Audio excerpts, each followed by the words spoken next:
একটা শিশু ভগবানকে জিজ্ঞাসা করলো যে সবাই বলছে তুমি নাকি আমাকে আগামীকাল পৃথিবীতে পাঠাচ্ছ, কিন্তু আমি এত ছোট এবং অসহায় হয়ে কিভাবে বাঁচব?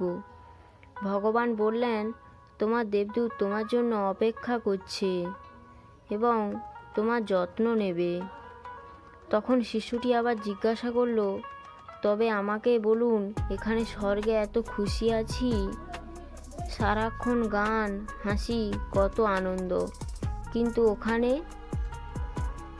ঈশ্বর বললেন, তোমার দেবদূত তোমার জন্য হাসবেন।